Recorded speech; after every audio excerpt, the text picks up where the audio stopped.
महाराष्ट्र शिक्षा पात्रता परीक्षा का पेपर लीक होने के मामले में पुलिस ने 3 आरोपियों को गिरफ्तार किया है। पुलिस के मुताबिक आरोपी दिल्ली से प्रश्न पत्र के 4 सेट लेकर आए थे और उन्हें 1.5 करोड़ रुपए में बेचने की तैयारी थी। पेपर लीक के कारण 28 जून को होने वाली परीक्षा स्थगित कर दी गई है। नमस्कार, मैं आशुतोष जोशी और आप देख रहे हैं न्यूज 18। महाराष्ट्र शिक्षक पात्रता परीक्षा यानी कि टीईटी पेपर लीक मामले में भिवंडी पुलिस ने बड़ी कार्रवाई करते हुए 3 आरोपियों को गिरफ्तार कर लिया है। पुलिस के मुताबिक आरोपी दिल्ली से टीईटी परीक्षा के 4 सेट क्वेश्चन पेपर लेकर आए थे और उन्हें करीब 1.5 करोड़ रुपए में बेचने की तैयारी थी। मामले का मुख्य आरोपी फिलहाल फरार है, जिसकी तलाश जारी है। महाराष्ट्र टीईटी 28 जून को होने वाली थी, जिसे पेपर लीक के कारण फिलहाल टाल दिया गया है। भिवंडी के एसीपी अशोक दुधे ने प्रेस कॉन्फ्रेंस में बताया कि परिमंडल 2 के डीसीपी पवन बंसोड़ को गुप्त सूचना मिली थी कि कुछ लोग टीईटी एग्जाम का क्वेश्चन पेपर बेचने वाले हैं। सूचना के आधार पर पुलिस ने कोनगांव इलाके में जाल बिछाया और सुबह करीब 11 बजे 3 आरोपियों को हिरासत में लिया। पुलिस ने आरोपियों के पास से टीईटी परीक्षा के 4 सेट प्रश्न पत्र, डेबिट कार्ड और क्रेडिट कार्ड बरामद किए हैं। गिरफ्तार आरोपियों की पहचान बिहार के राजीव शाह, आकाश कुमार और हरियाणा के रहने वाले धीरज कुमार के रूप में हुई है। तीनों आरोपियों के खिलाफ भारतीय न्याय संहिता यानी कि बीएनएस की धारा 318(4), 316(5) और 61(2) के तहत मामला दर्ज किया गया है। शुरुआती जांच में मामला सामने आया कि आरोपी क्वेश्चन पेपर दिल्ली से लेकर आए थे और इसके बदले करीब 1.5 करोड़ रुपए की मांग की गई थी। हालांकि ये पेपर किसे और कहां बेचा जाना था, इसकी जांच अभी जारी है। पुलिस का कहना है कि मामले में किसी संगठित गिरोह के शामिल होने की आशंका से इनकार नहीं किया जा सकता। इसी एंगल से जांच आगे बढ़ाई जा रही है। मुख्य आरोपी की तलाश के लिए पुलिस की अलग अलग टीमें रवाना की गई हैं। एसीपी अशोक दुधे ने कहा कि जांच में जिसकी भी संलिप्तता सामने आएगी, उसके खिलाफ सख्त कानूनी कार्रवाई की जाएगी। मामले की गंभीरता को देखते हुए भिवंडी के डीसीपी पवन बंसोड़ के नेतृत्व में विशेष जांच टीम गठित की गई है, जिसमें 2 एसीपी और 9 पुलिस निरीक्षक शामिल हैं।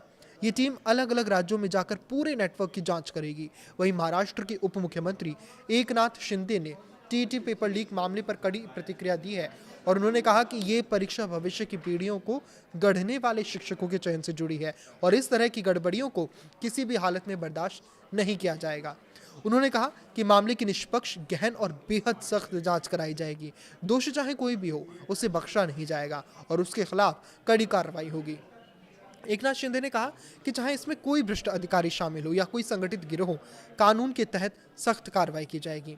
उप मुख्यमंत्री एकनाथ शिंदे ने कहा कि महायुति सरकार जीरो टॉलरेंस नीति पर काम करती है और ये पेपर लीक एक संगठित अपराध से कम नहीं है।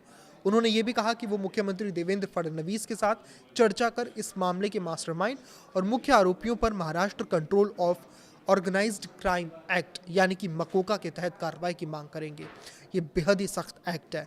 उप मुख्यमंत्री ने पुलिस की त्वरित कार्रवाई की सराहना भी की और उन्होंने कहा कि गुप्त सूचना के आधार पर समय रहते कार्रवाई कर लाखों मेहनती और ईमानदार अभ्यर्थियों का भविष्य बचाया गया है।